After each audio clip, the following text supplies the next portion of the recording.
Hello बच्चों, चलिए प्रश्न को पढ़ते हैं। अभिक्रिया की मानक मुक्त ऊर्जा को तदनुरूपी साम्य स्थिरांक के साथ सम्मिलित कीजिए।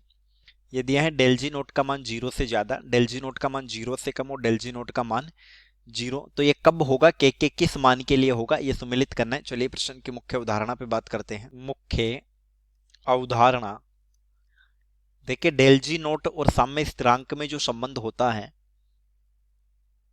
डेल जी नोट बराबर -2.303 आर टी log 10। यहां डेल जी नोट है मानक गिब्स मुक्त ऊर्जा परिवर्तन, मानक गिब्स मुक्त ऊर्जा परिवर्तन,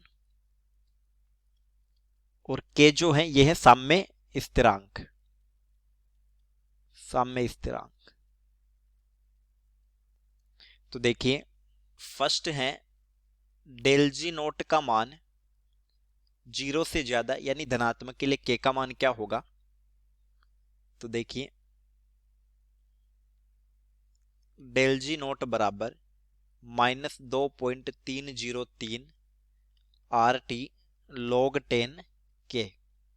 तो यहां पर आर टी सब धनात्मक है, तो डेल जी नोट का मान log 10 के आधार पर होगा। तो डेल जी नोट का मान धनात्मक रखने के लिए log 10 के का मान भी ऋणात्मक होना चाहिए, ताकि ये ऋणात्मक ऋणात्मक धनात्मक हो सके। अब इसके ऋणात्मक मान हेतु के का मान 1 से कम होना चाहिए, कि log 10 1 का मान होता है 0, 2 का मान होता है 0.3, तो 1 से कम होने पर ही log 10 के का मान ऋणात्मक होगा। तो फर्स्ट के साथ मैच होगा सी। अब देखिए, डेल जी नोट का मान 0 से कम यानी कि नेगेटिव कब होगा, तो वही डेल जी नोट बराबर -2.303 आर टी log 10 के। डेल जी नोट का मान ऋणात्मक रखने के लिए इस बार log 10 के का मान क्या होना चाहिए, धनात्मक होना चाहिए। log 10 के पॉजिटिव होना चाहिए। log 10 के पॉजिटिव होने के लिए के का मान 1 से ज्यादा होना चाहिए। जब के का मान 1 से ज्यादा होगा तो log 10 के का मान पॉजिटिव आएगा, जैसे log 2 का मान आता है 0.3। तो इस स्थिति में सेकंड में हो जाएगा ए। थर्ड है डेल जी नोट का मान 0। तो देखिए, डेल जी नोट बराबर 0, तो इसके लिए डेल जी नोट बराबर -2.303 log 10 के।